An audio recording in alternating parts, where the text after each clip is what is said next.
हम जैसे भी हैं प्रभु के हैं। इसी से कृपा का हमारे हृदय में अनुभव होने लगता है। इस भगवत मार्ग में चलने पर हम धीरे धीरे संसार के संबंधों से विलग होते हैं, पर हम अपने शरीर संबंध में फंसे रहते हैं। हम शरीर की क्रियाओं पर भरोसा कर लेते हैं, प्रभु की कृपा पर नहीं। ये सूक्ष्म विषय, तर्क का विषय नहीं है। हम अपने अहम द्वारा की हुई क्रियाएं, उनका तो भरोसा कर लेते हैं, पर प्रभु की कृपा का भरोसा नहीं कर पाते।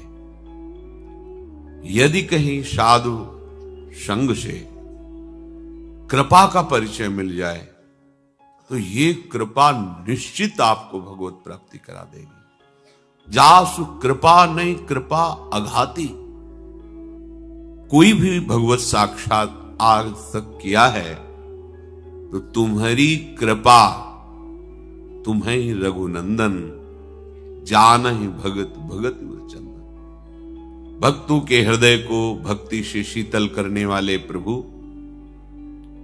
आज तक कोई तुम्हें जान पाया है, पा पाया है तो आपकी कृपा से पा पाया है। तो हे कृपा सिंधु, जिस तरह हम आपको पसंद आवे, जिस तरह हम आपको राजी कर सके, अपनी कृपा से हमें वैसा बना लो। सब साधन शास्त्र के अनुसार करते हुए भी भरोसा प्रियालाल की कृपा का, ये आंतरिक बात है। जितने भी साधन हैं प्रकृति के ही आधार पर हो रहे हैं। स्वभाव, सूक्ष्म शरीर, स्थूल शरीर, इन्हीं से तो सारी क्रियाएं हो रही हैं। और ये सब प्राकृतिक हैं, करण प्राकृतिक हैं। जिन पदार्थों से क्रिया का पूर्ण भाव होता है वो भी प्राकृतिक हैं। क्रियाएं भी प्रकृति देश में ही हो रही। उस अव्यक्त परम तत्व, सर्वव्यापी परमात्म तत्व का अनुभव क्रियाओं से नहीं है। ये सत्संग के द्वारा जब हमें पता चलता है तो हमारा अहम गलित हो जाता है और लगता है कि अभी तक तो हम क्रियाओं का भरोसा लिए थे, अब जब इनके ही द्वारा नहीं होता तो क्या करूं। देखो, हृदय में उतरी शरणागति, तो हे नाथ मैं सर्वतो भावेन आपकी शरण में हूं। मेरे साधन भी आप हो, मेरे साध्य भी आप हो। बस यहां से दिव्यता प्रारंभ होती है। जब तक अपने में कुछ भी सामर्थ्य है तब तक शुद्ध शरणागति का प्रादुर्भाव नहीं होता। आज तक जिसे भी भगवत साक्षात्कार हुआ है, जिसे भी, चाहे वो ज्ञान मार्ग का पथिक हो, योग मार्ग का पथिक हो, भक्ति मार्ग का पथिक हो, वो चाहे गुरु कृपा शब्द बोले, भगवत कृपा शब्द बोले, आत्म कृपा बोले, प्रियालाल की कृपा बोले, वो कृपा ही है। बिना कृपा के ये तत्वबोध होना, परमात्म स्थिति होना, भगवत प्रेम में विकल होना, ये नहीं होता। एक ऊंचाई तक साधन की पहुंच है, इसके बाद नहीं। इसके बाद तो कृपा ही ले जाती है। इसीलिए बड़े बड़े महापुरुष जब कभी विनय करते पाए गए तो अत्यंत दैन्यता पाई गई। वो अत्यंत दैन्यता उनकी बनावटी भाव नहीं है। चाहे जिस महापुरुष की हृदय की जब बात सुनेंगे तो उसमें दैन्यता भरी मिलेगी, क्योंकि देखा है कि जो करना है उस करने से कुछ तो ऊंचाई मिलती है, वो भी प्रकृति राज्य तक। यहां से ब्रह्मलोक तक सब प्राकृतिक है, मायाकृत है। थोड़ी दिव्यता है उस प्रकृति में, पर है तो माया ही। यहां तक आप कर्म के द्वारा पहुंच सकते हैं, क्रियाओं के द्वारा। स्वर्गलोक, जनलोक, महालोक, तपलोक, सत्य ब्रह्मलोक। अब इसके आगे जो यात्रा है वो कृपा की है। यह गुण साधन ते नहीं होई, तुम्हारी कृपा पाओ कोई कोई। ये शब्द समझना बड़ा कठिन है। यह गुण साधन ते नहीं होई, तुम्हारी कृपा पाओ कोई कोई। कोई कोई जो कृपा का आश्रय ले लिया। ये केवल सत्संग से परिचय मिलता, केवल सत्संग से। हमारा जो देहाभिमान, अन्य अभिमान, ये शास्त्र शब्दों से काटा जा सकता है, पर साधना अभिमान, भक्ति का अभिमान, भजन का अभिमान, त्याग तपस्या का अभिमान,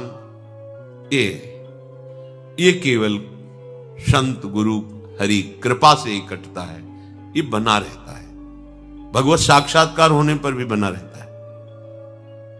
आपको लगेगा कि भगवत साक्षात्कार होने के बाद कैसे बना रहता है, ये तो बात समझ में नहीं आई। भगवत साक्षात्कार के बाद अभिमान कैसे बना रह सकता है? अगर आप सत्संग नहीं किए तो आपको तर्क उठ जाएगा। देखो, चित्रकेतु मंत्र प्राप्त होने पर मंत्र के बल से अनंत भगवान का साक्षात्कार करता है। शंकरषण भगवान एक ही है। जैसे राम लक्ष्मण भरत शत्रुघ्न, ऐसे वासुदेव शंकरषण प्रद्युम्न अनिरुद्ध। ये चतुर्व्यूह भगवान का अवतार है। भगवान शंकरषण का साक्षात्कार करता है, दिव्य विमान मिलता है। जिस लोक में जहां चाहे बिना रोक टोक के विमान पर जा सकता है। भगवत साक्षात्कार किए हुए विमान पर आरूढ़ कैलाश पहुंचता है। वहां अंबा को गोद में विराजमान की हुई त्रिपुर सुंदरी भगवती अंबा, देवाधिदेव भगवान महादेव जी सामने बैठे शनकादि ब्रह्म ऋषियों के साथ भगवत चर्चा कर रहे हैं, ब्रह्म वार्ता कर रहे हैं। इतने बड़े बड़े महापुरुष भगवान शिव के सामने नीचे बैठे हुए, सर झुकाए हुए अमृतमय वार्ता सुन रहे हैं। और आप ये विमान पर चढ़े चढ़े गए और भगवान शंकर को उपदेश देने लगे। आप जगत गुरु हैं। साधारण गृहस्थ भी अपनी भार्या को अपने पास अगर बैठालता है तो एकांत में, और आप सभा में गोद में बैठाले हुए, एक कहां की मर्यादा है। भगवान शंकर तो अगाध ज्ञान समुद्र, मौन, शांत। लेकिन अंबा मां है, ढटा रे धूर्त, तू किनको उपदेश कर रहा है? तुझे दिखाई नहीं दे रहा है? बड़े बड़े ब्रह्म ऋषि महापुरुष सब बैठे, जिनके वचनों का अमृत पान कर रहे हैं, उनको तू उपदेश कर रहा है। तेरी उद्दंडता नहीं गई, तू भगवत साक्षात्कार किए है, ऐसी सिद्धियां भी प्राप्त है तेरे को, उद्दंडता नहीं गई। साधु समागम नहीं किया, इसलिए तेरी उद्दंडता को अब मैं दूर करती हूं। जा, आशीर्भाव को प्राप्त हो जा, तेरा सब भागवतिक वैभव ढक जाए, छिन जाए। वही भयानक असुर भाव को वृत्तासुर के रूप में प्रकट हुआ। देखो, ये है भगवत साक्षात्कार के बाद भी उद्दंडता नहीं गई। अरे जिनकी कृपा को से समस्त सिद्धियां, ज्ञान और दिव्यता आती है, उन प्रभु को कैसा कटाक्ष कर? ऐसा तो कोई त्रिभुवन में बोलने की हिम्मत नहीं रखता। महाप्रलय स्वरूप जिनका तीसरा नेत्र है, जो संपूर्ण ज्ञान के समुद्र हैं, करुणा का साक्षात स्वरूप है, परम वैष्णवाचार्य हैं, उनको कोई उपदेश कर सके इतनी सामर्थ्य किसी में नहीं। स्वयं भगवान श्री हरि इनकी आराधना करते हैं और ये भगवान श्री हरि की आराधना करते हैं। परस्पर एक दूसरे से पूछो तो वो उनको अपना गुरु आराध्य देव कहेंगे, वो उनको अपना गुरु आराध्य देव कहेंगे।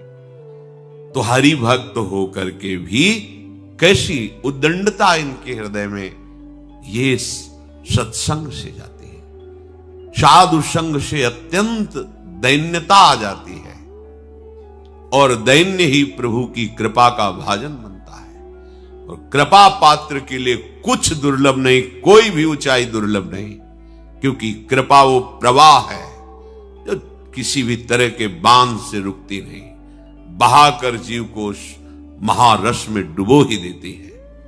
इसलिए कृपा का आश्रय जरूर लीजिए हृदय में।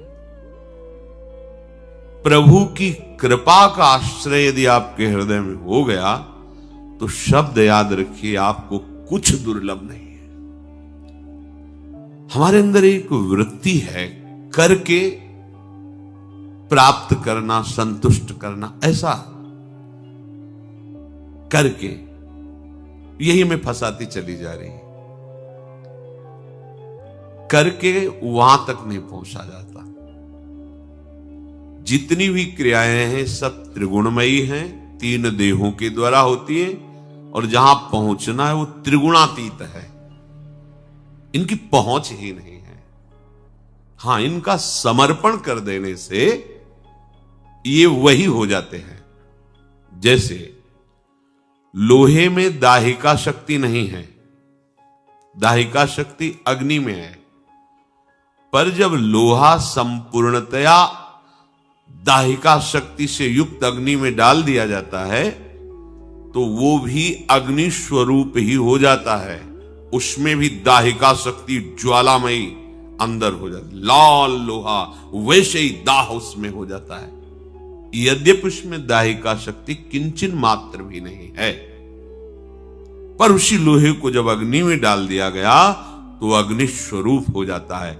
ऐसे ही त्रिगुणात्मिका माया के द्वारा रचे हुए स्थूल देह, सूक्ष्म देह और कारण देह स्वभाव, इनकी पहुंच नहीं है प्रभु तक, उस प्रेम तक। पर जब इनको हम प्रभु में संपूर्णतया समर्पित कर देते हैं, जैसे संपूर्णतया वो लोहा अग्नि में जब गया तो अग्नि स्वरूप हो गया, ऐसे ही स्थूल भी भगवत स्वरूप, सूक्ष्म भी भगवत स्वरूप, स्वभाव भी भगवत स्वरूप। ये कृपा से हुआ। सवै अंग गुणहीन ताको यतन न कोई, एक किशोरी कृपाते जो कछु होए सो होए। कृपा, हमारा समर्पण जो अधूरा है उसका कारण हमारा कृपा का आश्रय ना लेना है। हम कभी कभी बड़ी भूल कर बैठते हैं। हम कृपा को गलत ढंग में ले लेते हैं। हमारे पास मनचाही हो गई, रुपया पैसा खूब हो गया, अनुकूलता मिल गई, वाहवाही मिल गई, तो हम मानने लगते हैं कि हमारे ऊपर कृपा है। ये देखो गलत ढंग। जब इसके विपरीत परिस्थिति आई फिर हम कोसने लगते हैं, भगवान के पास क्या कमी थी, अगर वो इतना दे देते तो हमारा एक काम चल जाता। भगवान के पास क्या कमी थी, उन्होंने ऐसा क्यों कर दिया। हमें लगता है अब उनकी हमारे ऊपर कृपा नहीं है। हम कृपा को अनुकूलता में तोलने लगते हैं। प्राकृतिक अनुकूलता को हम कृपा मानने लगते हैं। नहीं, कृपा ये सुंदरम सुंदराणाम है तो भीषणम भीषणानाम भी है। जब कृपा का आप आश्रय लेंगे तो अब कृपा सुधारेगी आपको। उसका दो स्वरूप है, तैयार रहिए। सुंदरम सुंदराणाम, बहुत सुंदर, सुंदर से भी सुंदर है। कुसुमादपि, कुसुम से भी कोमल, वज्रादपि कठोरानि, वज्र से भी कठोर है।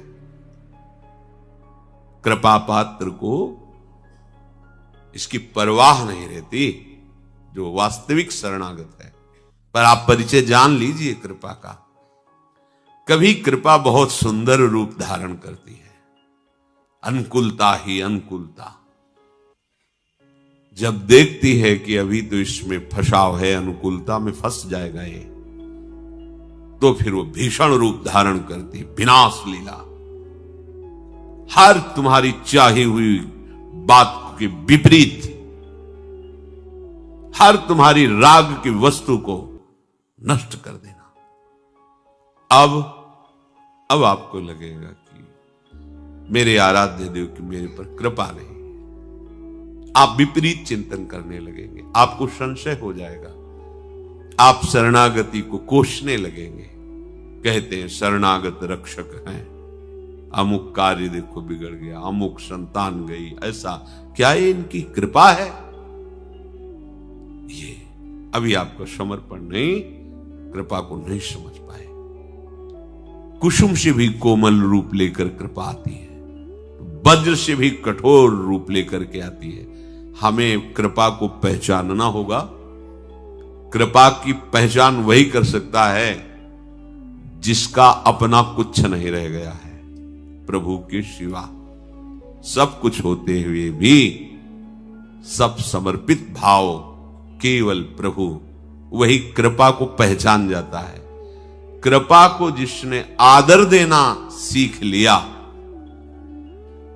ये बड़ी सूक्ष्म बात है। अपमान, निंदा, तिरस्कार, जितना कड़ुआ व्यवहार है वो एक साथ कृपा लेके आ सकती है, क्योंकि बहुत शीघ्र आपको प्रेम रस में डुबोना है। कम समय में बहुत दूर वाली मंजिल तय करानी उसे, तो आपको हल्का करेगी। जितना राग भरा हुआ है मिटा, एक साथ हो सकता है ऐसा। आपका मन प्रतिकूल, आपका तन प्रतिकूल, आपका बाहरी व्यवहार जन प्रतिकूल, हाहाकार मच सकता है। आपको कृपा की पहचान करनी है। ओहो, इस समय प्रचंड रूप धारण करके भगवान की कृपा आई है। स्वागत है आपका। ऐसा मंगल मोद, ऐसा परिणाम आनंद में होगा, कृतकृत्य हो जाओगे। पर कृपा को केवल अनुकूलता, सम्मान, प्रियता, इसमें मत तोलिए। हमारी हालत यही है। हमारी जब अनुकूलता बनती तो हमें लगता है बड़ी कृपा है, और जब प्रतिकूलता आती है तो लगता है कृपा हट गई। ये कृपा कोई अनुकूलता प्रतिकूलता से संबंध नहीं रखती। ये आपको केवल प्रियालाल के प्रेम में डुबोएगी। उसको जो भी करना पड़ेगा। जब देख लिया गया कि अब ये विषैला फोड़ा दबने वाला नहीं है, अब तो ऑपरेशन शल्य क्रिया ही इसका उपचार है, तो फिर वो ऑपरेशन ही होगा। ऐसे ही जब कृपा सिंधु की कृपा देख लेती है कि अब इसका अहंकार इतना बढ़ गया है, राग इतना बढ़ गया है कि अब तो ऑपरेशन करना ही पड़ेगा, तब भीषणम भीषणानाम भयंकर रूप धारण कर लेती है कृपा। और टूटने नहीं देगी, ये भी बात है। कृपा का जो भयंकर प्रहार होगा वो आपको कवच पहना के होगा। केवल अहंकार को नष्ट किया जाएगा, केवल राग को आप में चोट नहीं पहुंचने दी जाएगी। क्या कवच होगा? सत्संग, सद्विचार, विवेक। ये आपके अंदर कृपा जागृत करेगी। आपको लगेगा कि इतना कब तक हम सहन कर। अंदर से विवेक, साधु संग, शास्त्र के वो सिद्धांत जो आपको भगवत राज्य में प्रवेश देने के लिए बलवान बनाते हैं, वो सब एक साथ आपको संभालेंगे और बाहरी भयंकर रूप होगा। तैयार रहिए। हम भक्ति मार्ग को, भगवत मार्ग को कुछ ऐसा समझने लगे हैं कि 2-4 माला जप लिए, खूब मनमानी नशा करें, गंदे आचरण करें, छल कपट करें, दूसरों को नाटक के द्वारा रिझा करके विषय सेवन करें, और भक्ति हो ही रही है। नहीं, भक्ति ऐसी, इसे भक्ति नहीं कहते। देखो भक्तों के जीवन में उनको कसौटी पे कसा है कृपा ने, जहर पिलाया गया है। कोड़ों से खाल खींच ली गई है, शूली पर चढ़ा दिया गया है, आग पे रख दिया गया उनको। सब तरह की कसौटी पर उनका हृदय प्रभु के कोमल चरणार बिंद से एक क्षण के लिए भी नहीं हटा। किसी भी भक्त के जीवन को आप देख लीजिए, जो महाभागवत भगवत स्वरूप हुए हैं, उनके चरित्रों को पढ़कर आप देख लीजिए। ये कृपा कसौटी में कस करके जगत को दिखा देती कि भगवान का भक्त कितना सहनशील होता है, कितना महान होता है।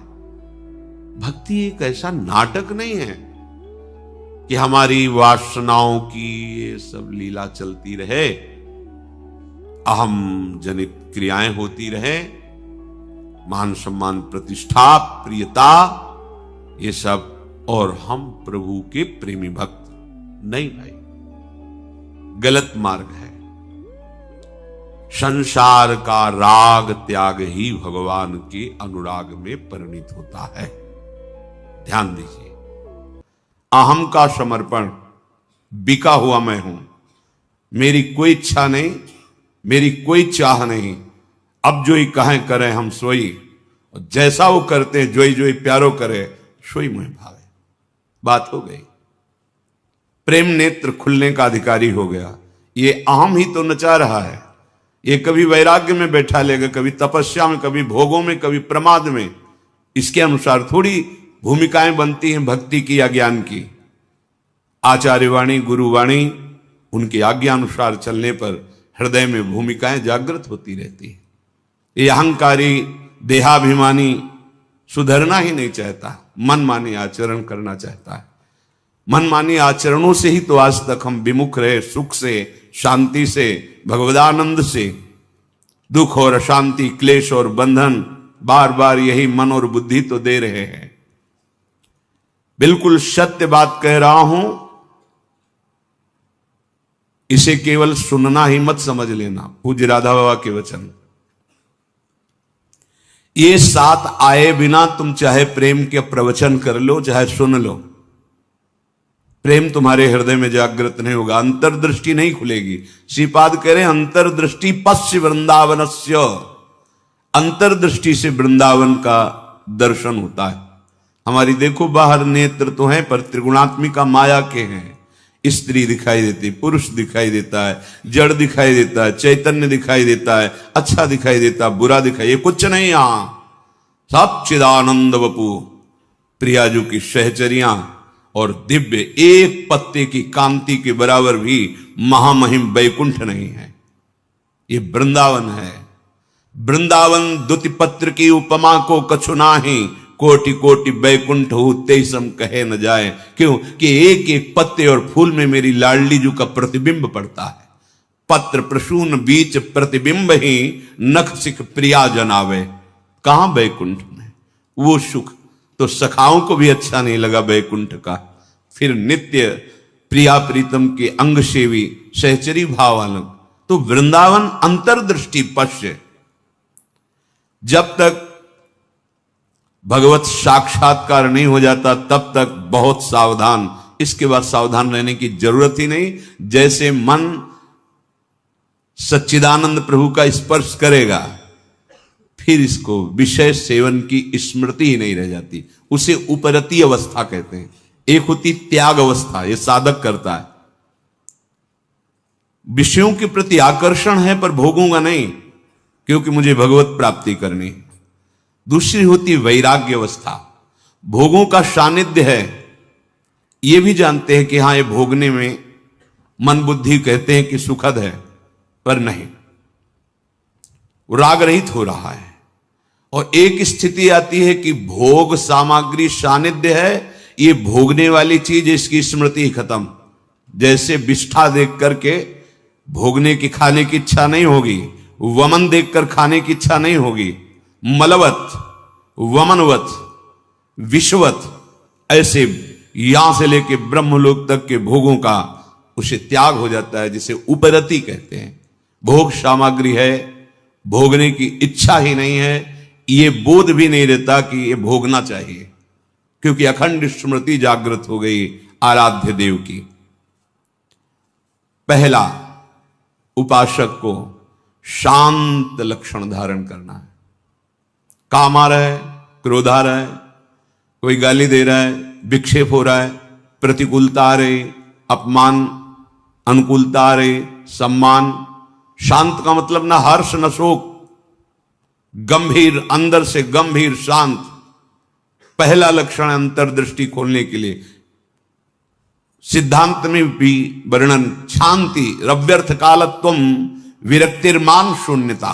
शांति, अपने प्रति कोई बार बार अपराध कर रहा है, शांत। न शरीर से दंड, न वाणी से दंड, न मन से दंड देने का संकल्प, क्योंकि सब में मेरा प्रभु विराजमान है। बिल्कुल ध्यान से बाबा ने कहा, ये बिल्कुल सत्य सत्य बात कह रहा हूं। प्राणपन से इन सातों बातों का निर्वाह करोगे तो अंतर्दृष्टि खुल जाएगी। प्रेम, यदि आप थोड़ा भी प्रमाद करेंगे तो इनको धारण नहीं कर पाएंगे। पहला ही है शांत, भाव देश में भी पहला है शांत। शांत दास्य शक्य वात्सल्य कांता सहचरी।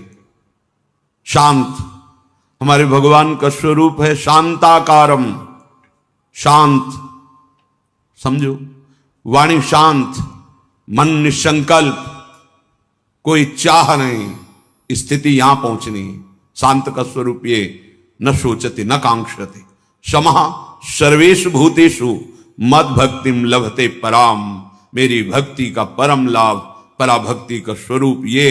कोई चाह नहीं, कोई चिंता नहीं, कोई भय नहीं, कोई शोक नहीं। ब्रह्मभूता प्रसन्नात्मा, हर समय अखंड प्रसन्नता। देखो भक्त कैसा शांत होता है। परीक्षित जी महाराज गर्भ से ही भगवान के परम प्रिय भक्त हैं। भगवान ने गर्भ में ही रक्षा की। जब ये उत्तरा जी के गर्भ में थे, अश्वस्थामा ने ब्रह्मास्त्र संधान किया। कितनी बुद्धि बिगड़ गई थी। गर्भस्थ शिशु की हत्या सबसे बड़ा पाप होता है। भ्रूण हत्या, गर्भ हत्या, ये बहुत बड़े पापों में आता है। इतना बड़ा विद्वान क्रोध के वशीभूत होकर ब्रह्मास्त्र का संधान, ये पांडवों का वंश ही विनाश कर देंगे। उत्तरा ने किसी अन्य का आश्रय नहीं लिया। जैसे द्रौपदी जी से चूक हुई, पतियों का आश्रय, सभा में बैठे हुए महापुरुषों का आश्रय, भुजाओं का आश्रय, दांत का, उत्तरा ने नहीं। जे ही देखा कि जाजुल्यमान ब्रह्मास्त्र गर्भ नष्ट करने के लिए आ रहा है, हाथ उठाया और तुरंत भगवान का हे करुणा निधान गोविंद। पूरा शब्द नहीं हुआ, भगवान गर्भ में ही प्रकाशित हो गए, आसपास गर्भ की रक्षा कर रहे हैं। परीक्षित जी गर्भ से ही भगवान के भक्त हैं। अधर्म का धन कोई भी हो बुद्धि भ्रष्ट कर देता है, बहुत इससे बचा जाता है। आप इससे समझिए अधर्म के धर्म का कितना प्रभाव होता है। जबरदस्ती बलात् राजाओं को जीत करके वैभव छीनना, यह स्वभाव था जरासंध का।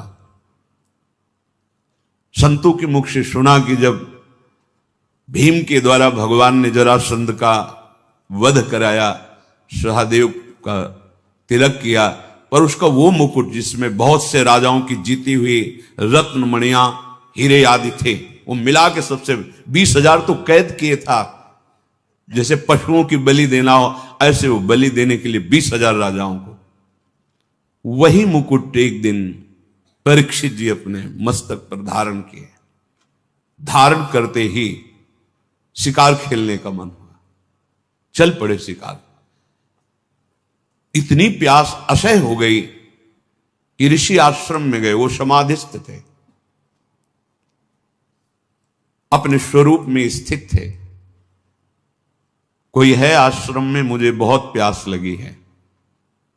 वहां तो समस्त इंद्रियां, मन, बुद्धि सब चेष्टा रहित है, भगवत स्वरूप में एकदम डूबे हुए, बाहर से शांत, कोई चेष्टाएं न सुना रही न दिखा रही, कोई इंद्री काम नहीं करेगी, क्योंकि सौम अवस्था को प्राप्त समाधिस्थ महापुरुष। पता नहीं कैसे ऐसी बुद्धि बदल गई इतने बड़े महाभागवत की। उपेक्षा करके बाहर निकले, देखा एक मरा हुआ सर्प पड़ा था, ऐसे धनुष की नोक से उठाया और ऋषि के गले में डाल दिया। महत अपराध है। साधु का उपहास या इस तरह की चेष्टाएं, उनको इसका भी पता नहीं चला, तो शांत अपने स्वरूप में स्थित हैं। कुछ ब्रह्म ऋषि कुमार देखे कि राजा परीक्षित अंदर गए थे, बाहर गए तो कोई बात ही क्या, वहां गए तो देखा समाधिस्थ थे, उनके गले में मरा हुआ सर्प। तो ऋषि कुमार दौड़ते हुए श्रृंगी ऋषि जहां स्नान कर रहे थे वहां गए और कहा, राजा परीक्षित ने बड़ा उपहास किया आपके पिताश्री का, एक मरा हुआ सर्प गले में डाल दिया। इतनी बड़ी सामर्थ्य कैसे कि समाधिस्थ मेरे पिता का अपमान। तो क्या उन्होंने समझ लिया कि राजाओं के पास ही बल होता है, ब्रह्म ऋषियों के पास बल नहीं होता? नौ किशोर अवस्था है श्रृंगी ऋषि की, उसी जल से आचमन किया और कहा आज मैं दिखाता हूं कि ब्रह्म ऋषियों का बल क्या होता है। इसने मरा हुआ सर्प मेरे पिता के गले में डालकर एक ब्रह्म ऋषि का अपमान किया। मैं शाप देता हूं आज के 7वें दिन तक्षक सर्प इसे डसेगा और कोई त्रिभुवन में नहीं बचा पाएगा। ऐसा ही हुआ और दौड़ करके आए और पिता के गले में लग गए। जब वो बहुत देर लिपट के रोए से तो धीरे धीरे वृत्ति बाहर आई। क्या हुआ, क्यों रो रहे हो? उनका ये परीक्षित आए हुए थे और आपके गले में मरा हुआ सर्प डाला, आपका अपमान किया। नहीं नहीं, देखो इसमें क्या अपमान होता है? गलती तो हमसे हुई, राजा भगवान का स्वरूप होता है। वो आए थे आश्रम में, अर्घपाद आदि देते, उनको जल पिलाते, उनकी सेवा करते, वो हमारे संपूर्ण प्रजा का शासन करते हैं, सेवा करते हैं, रक्षा करते हैं। हमसे गलती हो गई, रोना नहीं चाहिए। तब किसी ऋषि कुमार ने कहा ये रोए ही नहीं है, इन्होंने शाप भी दे दिया है। नहीं नहीं, निरपराध राजा को शाप कैसे दे दिया? क्या शाप? 7 दिन में तक्षक काटे। गजब कर दिया तुमने। अरे हमसे पूछ तो लेते। अब ब्रह्म वाक्य हैं, इतने बड़े ब्रह्म ऋषि वो भी नहीं काट सकते। अपने शिष्यों को भेजा जाओ और परीक्षित को सूचना दे दो, कोई उपाय कर लो अपने परम कल्याण का। 7 दिन में तक्षक सर्प आएगा और डसेगा। जे ही जाके वहां परीक्षित ने मुकुट उतार के ये क्या मेरे से, ये क्या हो गया? मुझे दंड मिलना चाहिए। बहुत पश्चाताप करें, ऐसा उपहास कैसे कर दिया, ऐसा अपराध कैसे कर दिया। इतने में वो शिष्य पहुंचे और कहा महाराज आपने जो गले में सर्प डाला, बालक होने के कारण श्रृंगी ऋषि ने आपको शाप दे दिया है। निश्चित आपको 7वें दिन महाभयंकर विषधारी तक्षक आएगा और डसेगा, आपको कोई नहीं बचा सकता। आप उपाय कर लीजिए भगवत प्राप्ति का। बहुत हृदय शीतल हुआ। वर्णन है, एकदम हृदय में शीतलता हुई, प्राश्चित हो गया। तत्काल सर्वस्व का त्याग, सम्राट पद पर जन्मेजय का तिलक और गंगा के किनारे का। 7 दिन तक भगवान सुखदेव जी के द्वारा गाई हुई भगवत चर्चा श्रवण की और बीच में प्रार्थना की थी कि भगवान आप चिंता मत कीजिए, ये भूख और प्यास मुझे अब परास्त नहीं कर सकती। जिस प्यास से पीड़ित होकर के हमने गले में सर्प डाला था, आज उसी प्यास को मैं पराजित कर रहा हूं आपके श्रीमुख से सुने हुए भगवत वचन। विचार करो, इतने बड़ा श्राप सुनने के बाद उनके हृदय में कोई शोक नहीं, शांत हृदय। 7 दिन कुछ खा पी नहीं रहे, शांत हृदय। भक्त का हृदय शांत होता है। उनके गले में सर्प डाला हुआ शांत नहीं हुए, कोई बात नहीं। अगर हम भगवत दर्शन करना चाहते हैं, महासुख में निमग्न होना चाहते हैं, दुख मिटाना चाहते हैं, तो शांत होना स्वभाव में लाएं। अशांत स्वभाव नहीं। अशांत से कुता सुखम। अशांति अगर हृदय में होगी तो बहुत पाप बन जाएंगे, कड़ुआ बोलोगे, गंदे आचरण बन जाएंगे, हिंसा आदि दोष भी उत्पन्न हो सकते हैं। इसलिए पहला अंतर्दृष्टि खोलने के लिए शांत, हमारा भाव भी पहला शांत भाव। ये मार्ग का पथिक भी शांत मार्ग का पथिक है। शांत शब्द को पकड़ो, अशांति अंदर से है दबा लो। नाम जब कर रहे हो ये सब मिट जाएगी। बाहर से तुम्हें पहले शांति लानी, बाहर की क्रियाओं में किसी भी तरह से किसी द्वंद्व में तुम्हें अशांत नहीं होना है। वो तभी हो सकता है जब आप लक्ष्य बना लियो भगवत प्राप्ति, तभी सह सकते हो, कोई बात नहीं। भगवान इसकी बुद्धि में बैठ करके हमारे को सहनशीलता सिखा रहे हैं, इसीलिए निंदा कर रहा है, अपमान कर रहा है, अवहेलना कर रहा है। भगवान के द्वारा प्रेरित है या कोई कर्म हमारा क्षय हो रहा है, शांत। दूसरा है, आराध्य देव के भजन के सिवा कोई भी एक क्षण व्यर्थ न जाने पावे। अव्यर्थ कालत्वम, कबहू काल वृथा नहीं जाए। सेवक जी महाराज पकड़ो, अंतर्दृष्टि प्राप्त महापुरुष ही जीवन मुक्त कहा जाता है। पकड़ो, कोई भी क्षण भजन के बिना ना जाए। शरीर से सेवा हो रही और अंदर ही अंदर नाम जब चल रहा है, प्रभु के लीला रस से भरे हुए पद गुनगुना। कितना सहज सरल भगवदानंद प्रदान करने का हमें साधन मिल गया गुरु कृपा से। सेवक शरण सदा रहे, अनत नहीं विश्राम। कै वाणी हरिवंश की, कै हरिवंश ही नाम। या तो नाम मंत्र चल रहा है और या वाणी जी गुनगुना रहे हैं। एक क्षण भी न जाए। देखो, प्रयास करो। गुरु कृपा बल में ऐसी सामर्थ्य है, अहंकार में नहीं। एक क्षण भी भजन के बिना ना जाए, अंतर्दृष्टि तभी खुलेगी। तीसरा, ये विश्वास कर लो, संसार के किसी भी भोग में सुख नहीं है। कभी तुम्हें तृप्ति नहीं मिल सकती, क्योंकि है ही नहीं। ये भूत के लड्डू हैं, चाहे जितना खा लो पेट नहीं भरेगा, और ना खाओ तो ललचाते रहो। इसलिए तुम्हारा ललचाना ना हो, नाम जप करो। ये विश्वास करो महापुरुषों के वचनों से, भोगों में सुख नहीं है। कितना भोगोगे? महाराज ययाति ने अपने शरीर से तो यौवन अवस्था का भोग किया ही, अपने पुत्र की यौवन अवस्था लेकर फिर भी तृप्ति नहीं हुई। तब उन्होंने कहा, संपूर्ण संसार के ये सब भोग भगवत विमुख व्यक्ति एक को दे दिए जाएं तो भी वो तृप्त नहीं हो सकता, क्योंकि नहीं है।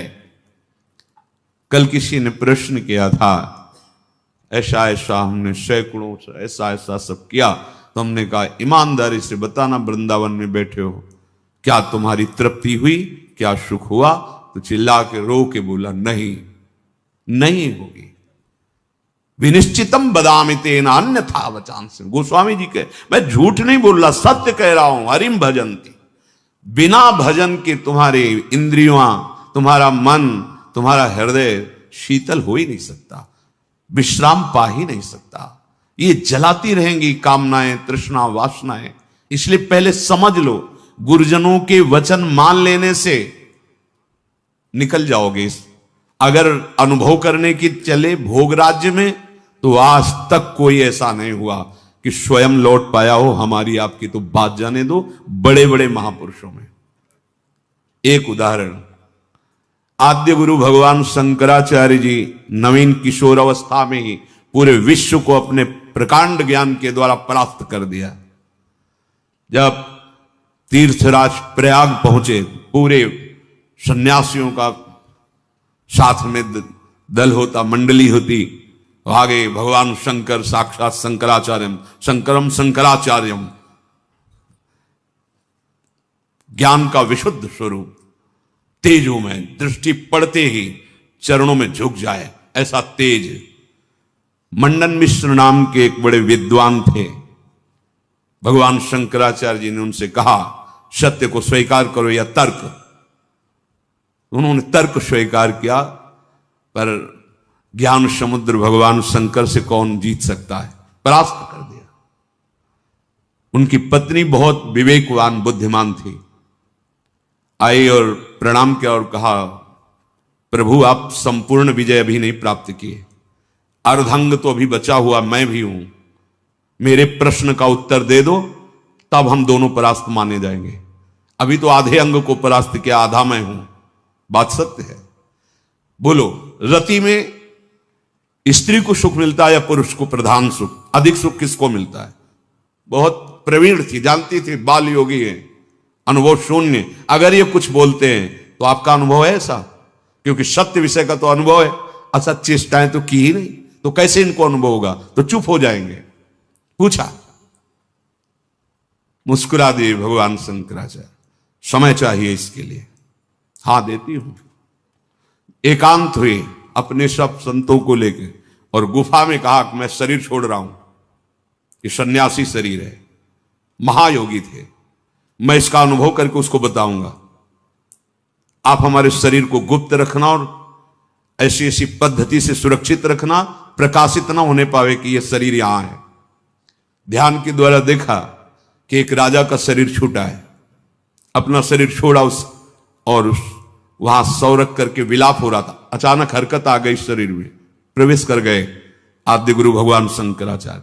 इसके पहले अपने शिष्यों को बता गए थे, मैं वहां उस शरीर में प्रवेश कर रहा हूं और भगवान हरि की माया बड़ी प्रचंड है, कहीं ऐसा ना हो कि उस वैभव सुख में राजी हो जाए।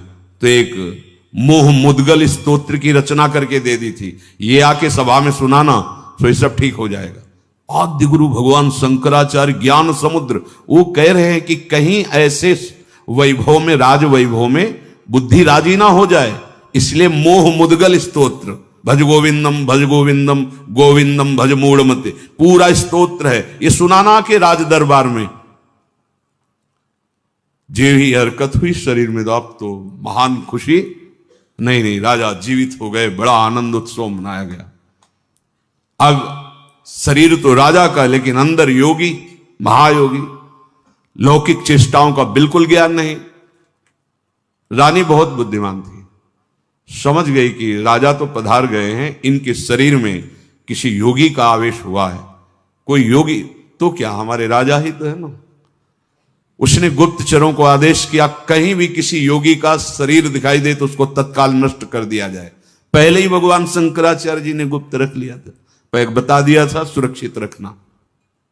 सारी चेष्टाएं उनको सिखाई रानी ने। वास्तविक काफी समय हो गया, शिष्य इंतजार करते रहे, भगवान शंकराचार्य जी वापस ही नहीं हुए। ये मोह मुद्गल स्तोत्र जाके कहा तो बस गा करके वो बाहर निकले, भगवान शंकराचार्य जी अंतर्धान, तो राजा का शरीर फिर ऐसे आके फिर बताया। तो भोगों में और योग में दोनों के अनुभव करके बड़े बड़े महापुरुषों ने देखा, केवल भ्रम, कहीं कोई सुख नहीं। हम महापुरुषों के वचनों को माने, अनुभव करने के लिए ना चले। अनुभव करने के लिए जब गए तो आद्य गुरु भगवान शंकराचार्य भी अपने शिष्यों को मोह मुद्गल प्रहार करके मोह का नाश करना, क्योंकि उस शरीर में जाने पर हो सकता है मोह बद्ध कर, ये भगवान की प्रचंड माया है। तो गुरु वचनों को मान लो, शास्त्र वचनों को मान लो, अनुभव करने गए तो फिर फंस जाओगे। वो तो समर्थ भगवान है, लीला करके दिखा रहे हैं, अपने इतनी सामर्थ्य नहीं कि भोगों का अनुभव करके फिर उनका त्याग करके भगवत मार्ग में चले। जब भगवान शिव मोहिनी रूप को हृदय से लगाया, फिर आवेश हटा माया का, तब भगवान हरि ने कहा कि प्रभु केवल आप ही हैं कि मेरी माया का आकर्षण, फिर अपने स्वरूप में स्थित हो गए। दूसरा इस सृष्टि में नहीं है, सृष्टि में नहीं, ऐसी प्रचंड माया भगवान की है। इसलिए पूज्य राधा बाबा कह रहे हैं, उपासक तीसरा नंबर है, समस्त भोगों में कोई सुख नहीं है, ये मान लो। केवल शरीर यात्रा के लिए या अपनी धर्म पूर्ति के लिए, आप गृहस्थ में हैं तो धर्म पूर्ति के लिए, संतानोत्पत्ति के लिए वो आज्ञा शास्त्र की है, वो निष्पाप क्रिया है, वो आपको आगे बढ़ाएगी। भगवत मार्ग के पथिक को जितने से काम चल जाए कम से कम, उतना शास्त्र सम्मत भोगों को स्वीकार करके आराधना में बढ़ना है। शास्त्र सम्मत